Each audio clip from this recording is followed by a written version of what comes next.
There we go. Do we have audio now? Are we good? Perfect. Thank you. You don't read lips yet, right? Okay, let's do this again. So as we talk about iridology today, we're going to be learning about pigment. The purpose of teaching these mini classes is to help holistic health professionals see the value of using constitutional iridology in their client work. Now, if that's you, if you're a health professional and you like what you see, then stay tuned with me to the very end to learn how you can connect with me to learn more. Remember, if you're watching this on the replay, like the video, share it, comment, subscribe. All of those things help to make these videos more visible to more people. And again, thanks for being with me today. Quick introduction of myself before we launch into everything. My name is Judith Cobb. I am a master herbalist, a natural nutrition clinical practitioner, a level 3 IPA certified iridology instructor. Last time I checked last week, there were only 10 of us in the world. And yeah, so it's not a very common thing to have that level of training. I've been a holistic wellness coach since 1981. You can do the math on that one. I've been a holistic wellness instructor since 1985. I specialize in teaching health professionals who already have anatomy and physiology under their belt. They've got an actual course in A&P under their belt already, the art and science of iridology. So here we go. Iridology is an assessment tool with its roots in ancient cultures like Egypt, China, Greece, and India. And much like the pulse assessment from the Ayurvedic and traditional Chinese medicine, and tongue assessment from Chinese medicine, and facial assessment from TCM, and fingernail assessment, iridology is very similar. Unlike those assessment techniques, the iris assessment part of iridology, because we do iris, sclera, and pupil, the iris assessment part does not focus on what's going on now, but instead teaches us about inherent traits, teaches us about the inherent potentials of the person, their predispositions, if you will. Think of it this way, as like it's assessing the epigenetics in general, where are the strengths and where are the weaknesses inherently. When we couple that with the client's symptoms, we gain a deeper understanding of why he or she has the symptoms they've got. When we layer that up with family history, we get an even deeper understanding. Considering these inherent tendencies allows us, based on the other training we have, be it nutrition or herbology or aromatherapy, to make recommendations that will get the best results for the client. What I'm going to share with you today is a part of one of the lessons from the 50-hour course I teach called Dynamic Iridology Assessment System for Health Professionals. Feel free to engage with me in the chat box, ask questions, make comments. If you're liking what you're seeing, give it a thumbs up, or, love that, or whatever, just to let me know that you're still with me and that you haven't fallen asleep, right? Pigment in iridology refers to any color that is different from the base color of the iris, right? So in this iris, we've got a steel blue gray as a background. Everything else you see on here, whether it's a little freckle or a big freckle or all of this yellow wash that's on here, all of this is pigment. An iris can have no pigments or many pigments, both in quantity and in color variation. Pigments can be yellow, orange, dirty orange, brown, or rust, red, tarry black. So lots of variety in our color choices here. Most of the time, a person will have one color family of pigment. For example, they'll have mostly brown toned pigments. Or a person may have pigment colors like what we see in the example that you're looking at, where we've got yellow and the dirty oranges and the dark browns as well. Who do you know that maybe has eyes that have pigments in them? Maybe you've got them. The idea that pigments are the result of toxic exposure came from an early researcher whose name was Pastor Nils Liljeqvist in Sweden in the late 1800s. His theory was published without adequate study, and people still believe it, even though it has since been disproved, right? He taught that when we have these pigments, they're toxic exposure. And you might have heard Some people on social media saying if you've got a yellow pigment, it's that you've got too much sulfur in your body, maybe done too many sulfate drugs. Nothing could be further from the truth. It's really important to remember that pigments are not the result of toxic exposure. They are an indication of epigenetic potential. They show us where the body could run into trouble if care is not taken. Pigments cannot be cleansed out, fasted out, or supplemented out. How many of you have heard that pigments are the result of toxic exposure? Let me know in the chat box if you've heard that. Give me a heard, just the word heard, that you've heard it. Tessa's heard that? Yeah, excellent. It's out there all over the place. And there are still people that are teaching that, and we now know it is not correct. We do know that pigments can develop over time, but again, it's not the result of toxic exposure. It's the result of epigenetic cues. You know, the epigenetic cueing that made my hair start going gray many years ago, or that is leading to the collagen not quite repairing all the way and getting the, the crow's feet by my eyes. That's epigenes. And yes, epigenes are impacted by how we take care of our bodies, but what we see in the eyes is not the result of toxic exposure. It's really important to remember that these pigments can surface over time and we cannot erase them. We'll look at an example of pigments accumulating in a few minutes. And yes, when we look closely, we can see pigments in hematogenic irides. So if you've been with me for a few of these, you'll know that the dark brown eyes, the brown eyes that don't have any other colors except brown and gold, are what we call hematogenic. When we look very closely, and if you're on a tiny screen, this is going to be hard to see. Right here, we have a dark brown pigment. We can see pigments in a hematogenic eye, particularly if they are the brown pigments. So this is, again, a brown pigment in a hematogenic eye. This is an example showing us pigment acquisition, but this is also showing us why there is so much misinformation out there.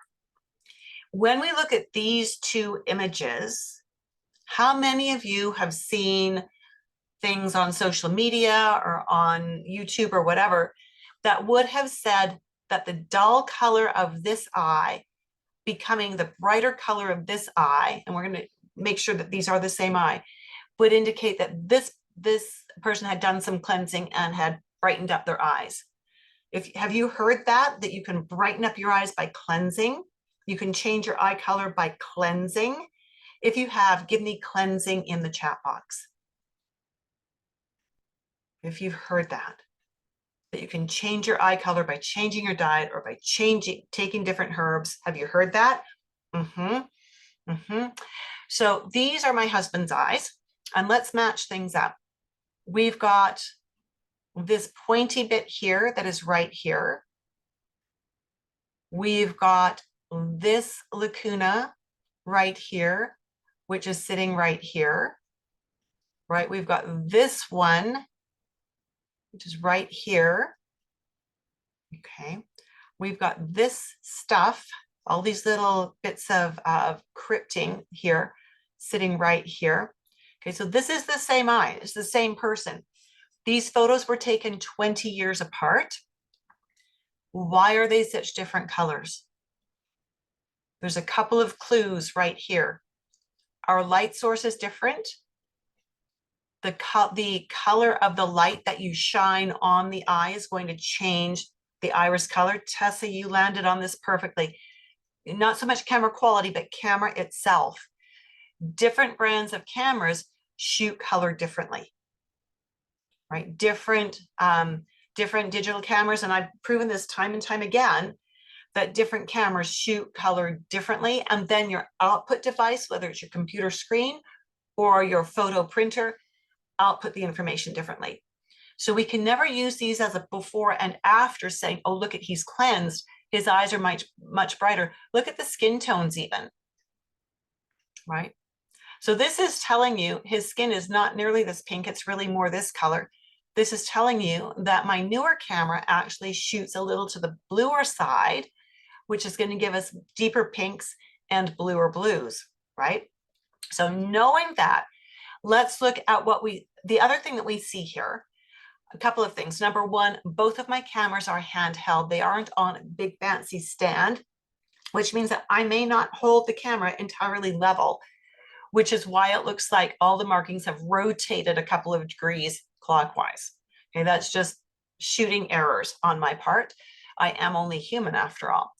The other thing we want to pay attention to is, why do these markings look different? Why do they look wider here than they look in the more recent photo?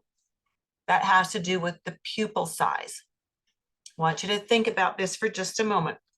When the pupil is large, the iris tissue gets compressed.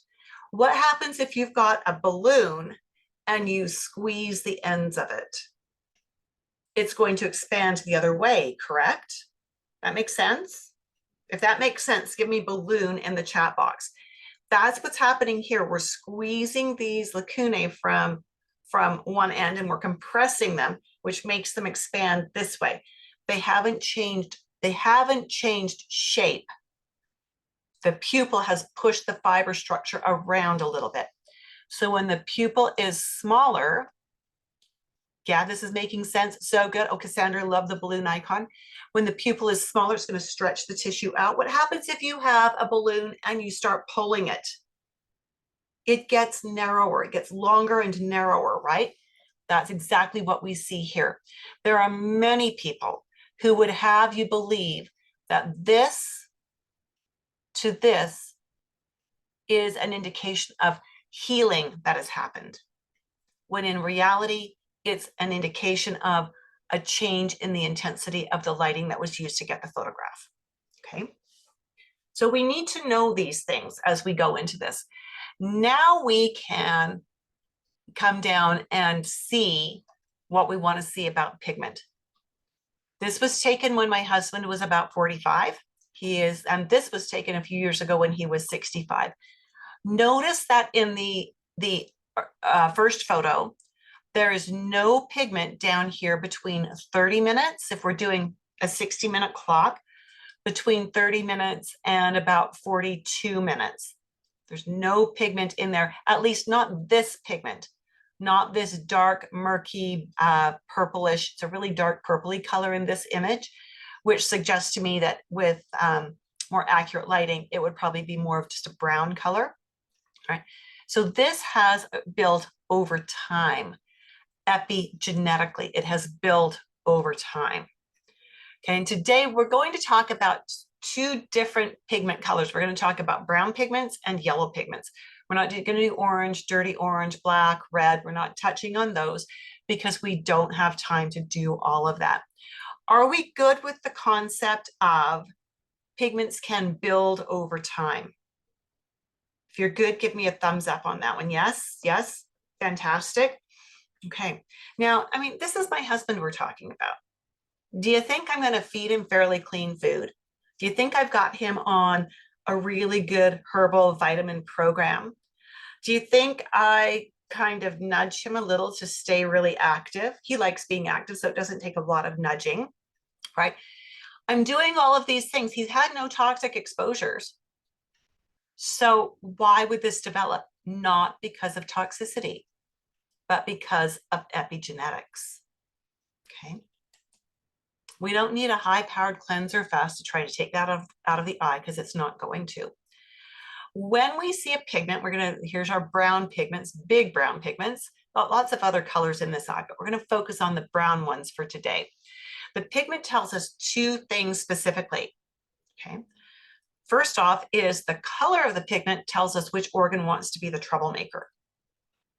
All right, so a brown pigment suggests that the liver wants to be the troublemaker. And the liver can do that. The liver does over 500 different jobs. It's doing things for absolutely every organ in the body, for absolutely every chemistry response that happens in the body. The liver is involved with all of them. So if the liver wants to make it difficult for your, for your stomach or for your brain or for your sinuses or for your pancreas, it can darn well do that. It has that ability. Now, where the pigment is sitting in the eye tells us which organ is going to suffer at the hands of the liver. Okay. So when I'm teaching iridology, we use the dynamic iridology map, and this is very simple compared to most of the maps that you've seen. This map only deals with organs and tissues that have a significant impact on metabolism and chemistry of the body. So we don't have an area for the knee, foot, toes, arm, shoulder. We've got another map that we can use for that if we need to. I'm more concerned with the actual constitution of the body and how the organs work. So that's why we use this very clear and simple map. So when we look at this eye, this happens to be a right eye, and we see a brown pigment here at about 45 minutes in the right eye. That is sitting on the cusp between the heart and the lung, right in here. So that's telling us that the liver wants to make things difficult for the heart and the lung. Okay, is that making sense? So once these epigenetics are turned on, are they on? You can't turn them off again. You can turn them off, but you will not pull the pigment out of the eye. Okay, you absolutely can turn them off. You have to be able to figure out what turned them on in order to be able to turn them off, right? And that's where the challenges typically come. Okay, so Tessa says, I never actually understood how to apply the map along with the colors. So glad you said it that way. Excellent, excellent. Okay, so brown tells us the liver wants to be the troublemaker. Now, whether it's causing problems or not can only be ascertained by asking about symptoms and reviewing lab tests, right? This only says the liver wants to be a troublemaker.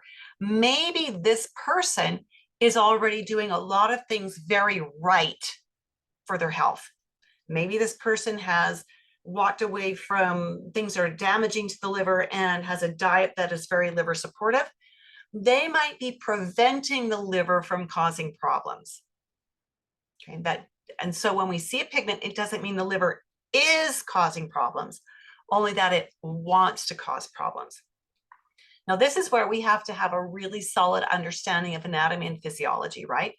Because the liver does over 500 different jobs. I've seen some research that says 650 different jobs. And so as we're just talking about that for a minute, I want you to take a minute and throw it in the chat box. What are some of these specific jobs you know the liver does? And I don't want to see detoxification, because detoxification breaks down into about 5 different things in the liver's action. So what are things that you know that the liver does? I'm going to give you just a minute to drop that in here.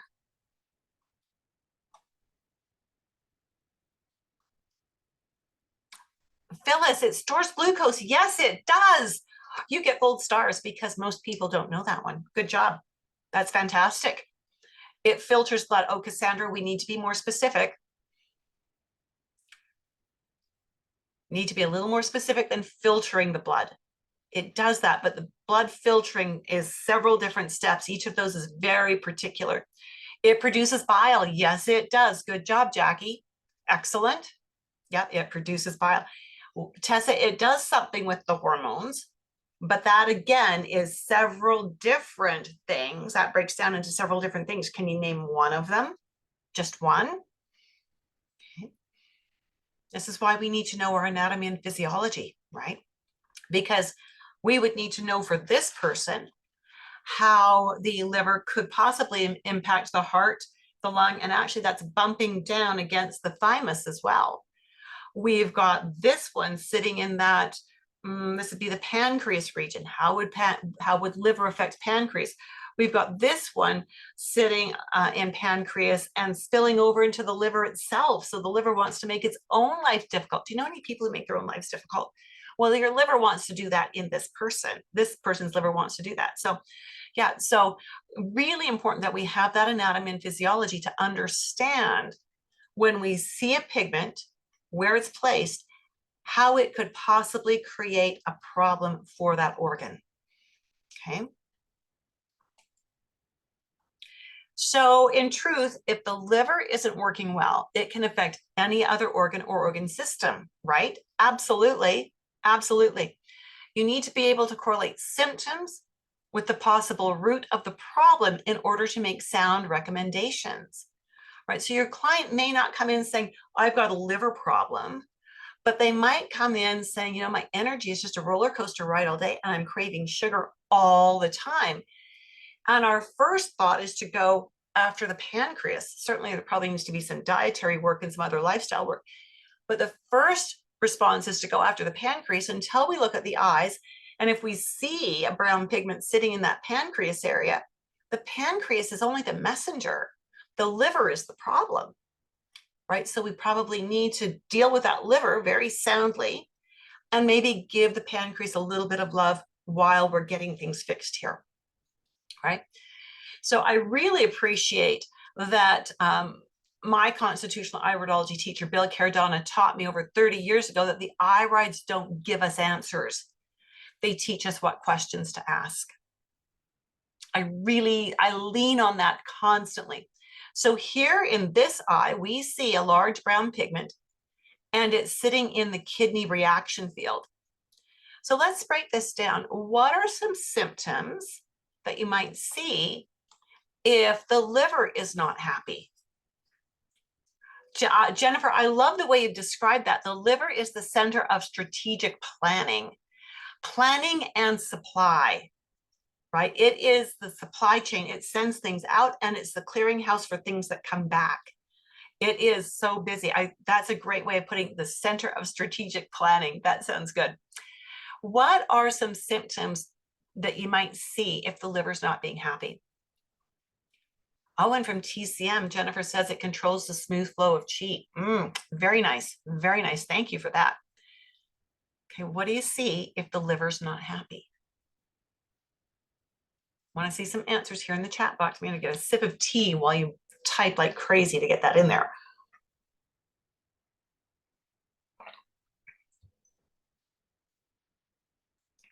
Symptoms that the liver is not happy.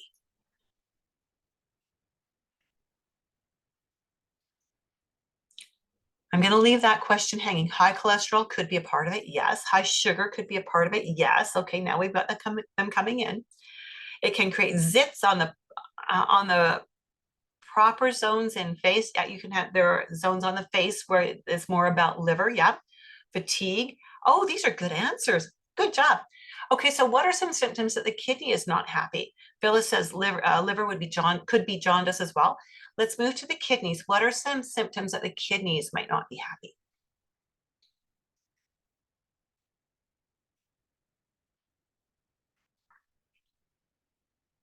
Any ideas? Increased UTIs. If you've got increased UTIs from the kidneys, then you've got big problems because you've probably got a kidney infection and that's dangerous, right? Low back pain, that's good. High uric acid, that's good. Yeah. I'm not saying increased UTIs wouldn't be it, but you're probably, if you've got a UTI that is rooted in the kidneys, that's coming from the kidneys, you're probably in the hospital on intravenous IV, right? Or intravenous antibiotics rather. Very, very serious. Okay, low back pain. Okay, so those are good. Muscle cramps, weight loss, those can also happen here. Yes. Foamy urine. Yeah. Okay. Very good. Very good. I like the way you're thinking here. Now, what would it look like if the liver was impacting the kidneys?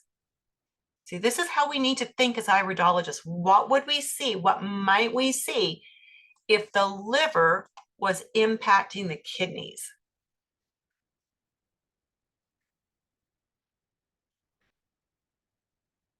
This is how we need to think as iridologists. We're not looking at one marking in the eye equals one problem. We need to layer up the information in order to understand what we're seeing. Cassandra's got questions. I don't know what she's saying. I don't know. I love the honesty there. High acid levels and maybe heart problems too. Yeah, yeah. You might see that, right? You might see that.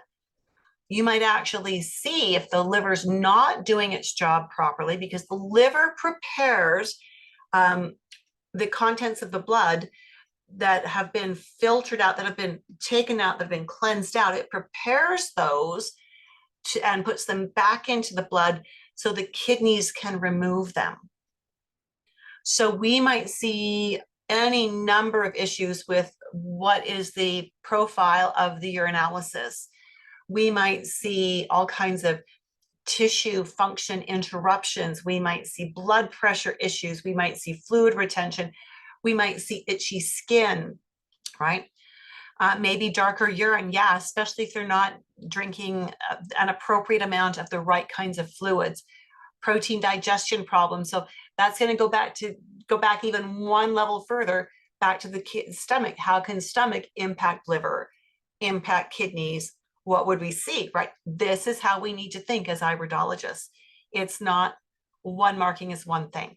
We've got the brown pigment and a rust pigment both sitting in the liver zone, or sorry, in the kidney zone, and actually in the adrenal zone as well. And so that's giving us some information that we need to then ask questions.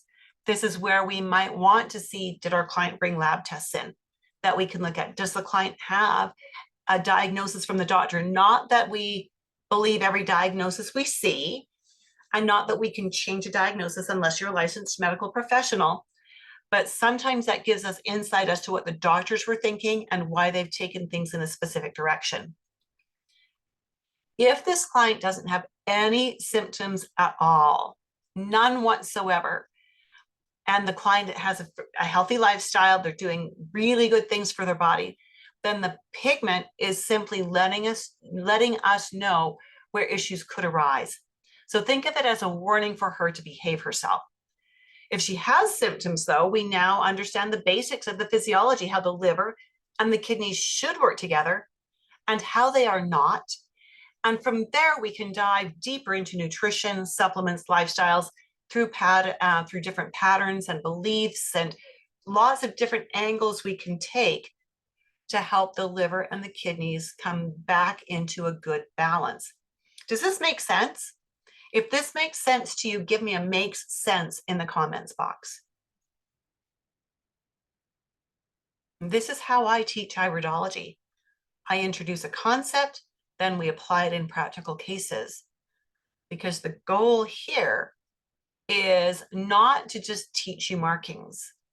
The goal is to teach you how to literally think through an iris assessment. So you look at the eye, you look at the client's symptoms, you choose the markings that give you the information, that will give you information about the symptoms, and will give you the questions you need to ask to dive deeper, faster, to get to the root of the problem. Okay. We don't do a paint by number assessment ever when we do an iris assessment. You'll see a lot of those out there where they're nitpicking every little mark, every color, every little opening, every little fiber that's going off in a different direction, right? That's not how we do constitutional iridology at all. Is this a little bit different, a slightly different approach to iridology than what you might have been exposed to elsewhere? If it is, give me the word different in the chat box.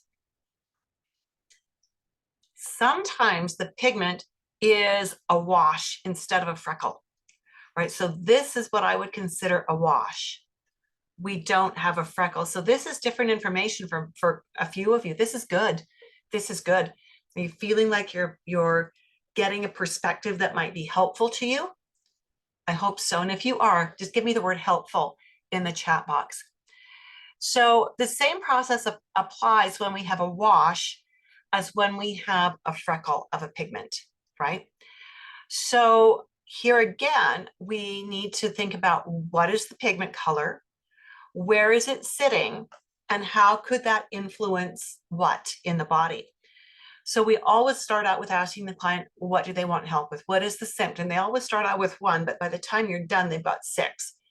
With your anatomy and physiology, you will understand how those symptoms almost always are completely linked together, right? And Tessa says, I didn't realize this was a form of pigments, thought it was just freckles. Ah, okay, mind blown here for you, Tessa. Good job. So we've got that framework. What does the client want help with? We look at the eyes, we see the colors, we see the fiber structure, we see the different things, and it helps us to understand why the client has the problems they've got, but it also teaches us what questions we need to be asking, right? And this is so important. We never assess an iris without some background information.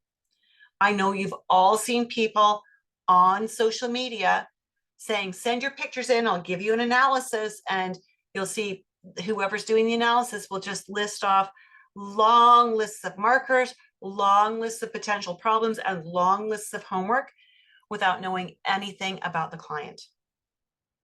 I personally think that's wrong. I really do. Because how does the client know which of that information is the most important? And how does the practitioner know how to prioritize those markings? They haven't in a situation like that. So we always want information. We want to know, what do you want help with? And I always ask my clients what their diet is. What supplements are you on? Have you had a diagnosis from the doctor? Are you taking any medications? What surgeries have you had?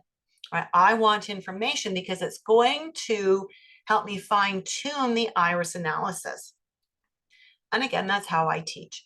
I teach introducing a concept, then we apply it, and then we practice that concept together. So here with this brownish color, this kind of murky brown color that's in here close to the pupil, that's a liver color again. Liver has a lot of colors. And this is telling us liver wants to affect how well he digests his food, because this is all the nutritive zone in here. So we've got maybe some kidney in here as well. We're going to do yellow in just a moment for kidney. And so this is a young man who has had allergies all his life. And he knows that certain foods don't agree with him, will not work for him. They'll actually, certain foods will make him break out in eczema, right? And so, and that is a liver to kidney to skin reaction. And so I'm constantly working with him to help him understand the importance of not putting things into his body that are going to stress his liver, because when he does that, we're going to end up with eczema, right? All right. Oat straw yellow. So yellow is an indication of the kidneys being predisposed to being stressed. So consider this to be an overarching risk of kidney insufficiency, that the kidneys might at some point want to be lazy. It is more visible and common in a lymphatic iris because, and that lymphatic is your basic blue, because we can see it easier. It's harder to see the yellows when we're on a biliary iris or on a hematogenic. Doesn't mean it's not there, it just is harder to ascertain. Whenever yellow is visible in an iris, either in pockets or even in freckles or appearing over the entire iris, making it look a little bit green, or as golden highlights, right? Those are all ways that the oat straw yellow can show up. And this gives us the questions we need to ask, right? We need to know if there's a personal or family history of kidney issues, right? And there is likely something in there. And if there's not, then we need to dig deeper, because they might not correlate things like elevated blood pressure to a kidney issue, right? Does that make sense? So again, you have to know your AMP. You have to know, what do the kidneys do? What are all the jobs they do? And what kinds of symptoms can that create if the kidneys are not doing things the way they're supposed to? Same process applies here. Consider the color of the pigment and the placement of the pigment. And what influence could the troublemaker inflict on the recipient? Okay, so what are some other things besides high blood pressure that the kidneys can actually have an impact on? What other symptoms can the kidneys create for a person? And you know, if you're digging into other training, you've got TCM or herbology or nutrition, I love that. I love that, because that's another thing we do in the course is I get my students to draw on what they already know. I want them integrating iridology with what they already do. So what are some things that we see as symptoms when the kidneys are not functioning well? Water retention, absolutely. Absolutely. And if we've got water retention, Cassandra, what else do we have? What caused the kidneys to allow fluid retention? Yes, I'm holding your feet to the fire, just like I would if this was the full-on course. What causes the body to hold on to fluid? Insulin resistance. Not insulin resistance isn't so much a kidney issue. Filtration problems. So Phyllis, that's a pretty broad thing. When we say filtration problems, be more specific. What's a symptom that we would see from filtration problems? Your client's not going to come in and say, I think I've got a kidney filtration problem, right? But they might come in and say, I have this problem, and you know that it's related to kidneys, right? Yeah. So high ADH, if they've had labs, if they're bringing in labs, they might see that. Swelling, yes, and that would go with fluid retention. Buildup of fluid or body waste, yes. I know the heart makes a hormone that affects the kidneys, so it could work vice versa. Heart and kidneys are so connected. If there's a problem with one, it will create a problem with the other, and vice versa. Absolutely. All right, so this is good. I've got you thinking, and there's more things that the kidneys could present with as symptoms. So again, we're never going to assess an iris without some background information. And we are going to make sure that we are asking the right kinds of questions based on symptoms and what we see in the eyes. So when we're working with oat straw yellow, we need to ask questions about kidney function, about symptoms that would correlate to systemic acid problems, about inflammation and arthritis, about joint issues, about fluid retention, about blood pressure, and there's so many more beyond that as well. So again, when we see the oat straw yellow in an eye, we want to be making recommendations that will support the kidneys. Now that might be food, dietary changes. We might be getting them off certain beverages and certain foods. We might be recommending that they incorporate certain foods and certain beverages into their diet to help balance out their kidneys. So if you have a nutrition background, this is where you'll shine. We want them to probably be very careful with heavy red meats. And we want them to be doing lots of leafy greens, drinking purified water, right? Tessa's saying alkalizing foods. Yeah, most people don't know what an alkalizing food is, right? And so when we're talking about dietary corrections, we get really specific. Like I will literally say, can you eat a serving of salad that's this big every day?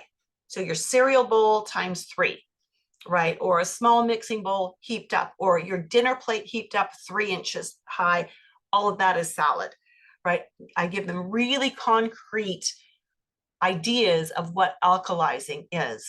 And salad and leafy greens are not the only things that alkalize, but it's something that a lot of people can do quite easily. Again, this client may not have any symptoms or any issues, and he may be doing things that are keeping his liver and his kidneys happy. Notice we've got some liver impact here for different organs again. And this person might be doing lots of things very right, and so may not have symptoms.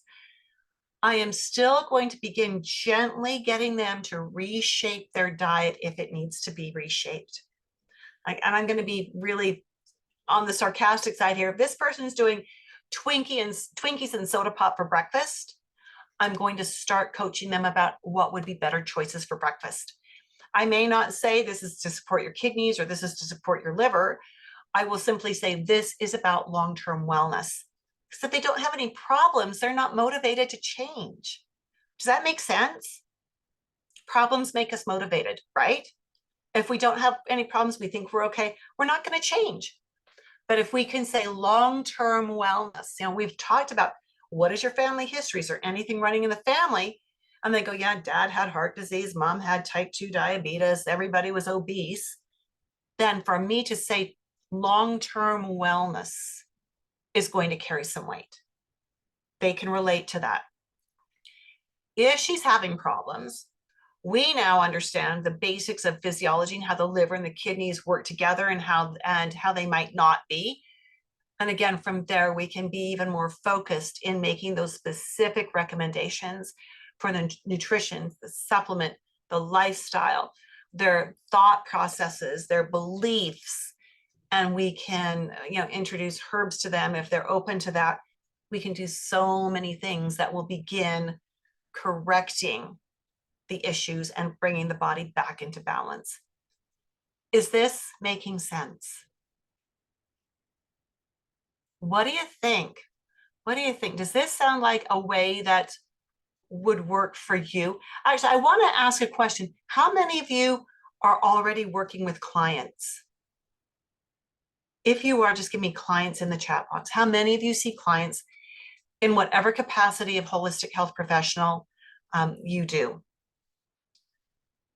Are you seeing clients now? I see friends. Phyllis says, I see friends. Okay, fair enough. Fair enough. That's good. You can help them too, right? Are the rest of you being shy at a health food store? Great, Cassandra, great. Oh, constitutional iridology is so good in a health food store setting. If you actually, here in Canada, a health food store cannot have consultations happening in their store, right? That would be considered a huge no-no. You're going to get shut down right away.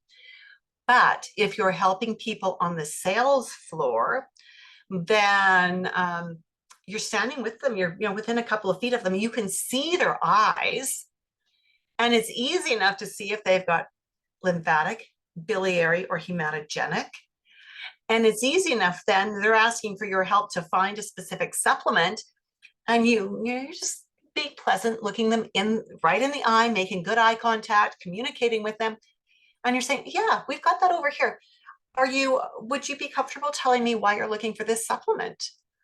And then you can be asking them a few questions about their health and what's going on, and then direct them to maybe a better option, or maybe the supplement they're looking for is the right option, and you can then validate their choice, right? You don't even need fancy equipment. I call it health food store iridology, or 2-foot iridology, because you can do it from 2 feet away.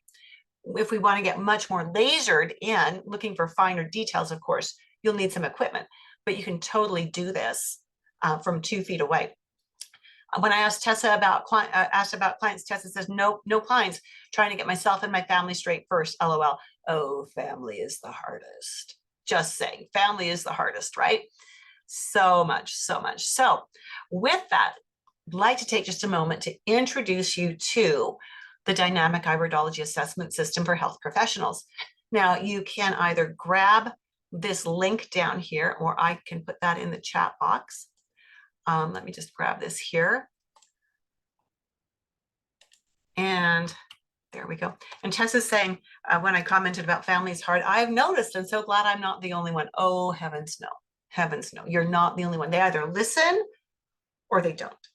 So I've posted a link in the chat box that will take you to more information. You can also, if you're a QR code kind of person, that QR code on your screen will do the same thing.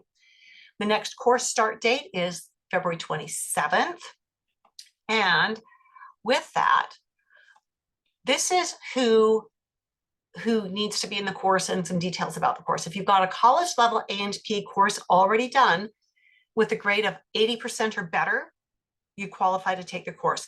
This is ultimately a requirement from the International Iridology Practitioners Association in order for you to be certified. You need not only the iridology training, but the A&P training. So this is, if you come into me with this, we can go deeper, we can go faster, we can get to a really practical clinical level with this very well. If you don't have A&P, you're going to be skimming the surface the whole time, right? If you want to learn iridology at a clinical level, so not just one mark is one thing, but the kind of things we did today where we were linking things together and following pathways to figure out what is the root, what do we need to do here. If you want to learn how to think through an iris assessment, not just a list of one-to-one markings, markings with remedy correlations. Now, I see this marking, therefore it means, and that means you need this one supplement.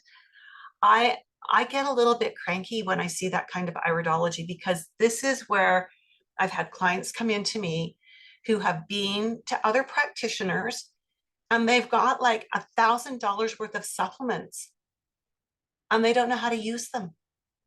But it's what the other person sold to them on their first appointment. It's like, no, it's not one supplement for each marking. It's understand how the body works and do supplementation and diet work appropriately, right? So important, so important. If you want to study with a teacher who keeps up on current research, pick me, pick me. If you want to learn from someone who's been practicing for 45 plus years and teaching for more than 40 years, that would be me also. So in order to make that happen, you would come down to that link that I've posted. A&P is Anatomy and Physiology, Cassandra. Anatomy and Physiology. So that's that anatomy foundation that we desperately need to do this well. What I found, I used to not require that at the outset. I used to take anybody who would come into my course. And in truth, because I teach at a practitioner level, we start at the foundations, but we build very quickly to a practitioner level. I found students who did not have the anatomy and physiology would drop out. I'm not interested in collecting money from people who are going to drop out. I don't want their tuition. I want them to come to me prepared so I can take them from the beginning to the end and can mentor them through the IPA certification program as well, right? That's what I want to do. That's what I do with my teaching, beginning to certification, right? And so if you've got that college level A&P, and if this sounds like how you would like to learn iridology, then hop on over to that link that I put in the chat box, or use that fancy little QR code. And that's going to take you to a website where it will have a link that says, talk to me, schedule a time to talk to me. And I'll speak with you one-on-one and we'll see if this is the right fit for you. And we will move forward from there. Now, if you don't have anatomy and physiology yet, and you're thinking, well, I don't have that, does that mean I can't do this? Reach out to me, because what it really means is I want to connect you with an anatomy and physiology course that meets the IPA requirements. Let's get you to do your A&P first, and then you can join me for an upcoming course in iridology, right? I have a lot of people that I send that direction first, and when they're done, and I keep in touch with them the whole time they're doing that course, when they're done, they come back to me to learn iridology. And I love that. I love nurturing and mentoring people along. All righty, so I loved the interaction today. Good job, everybody. Good job. Any questions or concerns here? Anything else you'd like to know before we wrap up? I have one of my courses, one of my classes is starting in just 10 minutes. So I got a couple minutes to do this. Tessa is saying, Judith is amazing at keeping touch, for the record. Thank you, Tessa. Thank you. Jennifer says, thank you so much. The mini course has been a very eye-opener, pun intended, and I really enjoyed your style of teaching, and what a great course. I must head out. I have another meeting. Excellent, Jennifer. Thank you for your lovely comments. Tessa says, thank you. I will try to catch one again. Excellent. Excellent. Tessa, we're going to get you into the full-on course very soon. Very soon. Phyllis says, thank you. You are most welcome. So good to have you with me today. Again, if you watch this on the replay to catch those little crumbs that you didn't catch the first time around, I would encourage you to, again, like the video. You'll get the replay link within 24 hours. Like it, drop a comment, share it, subscribe to my channel, all that good stuff. From there, I am going to say thank you so much, and I hope to see you again soon. Have a great evening. Bye for now.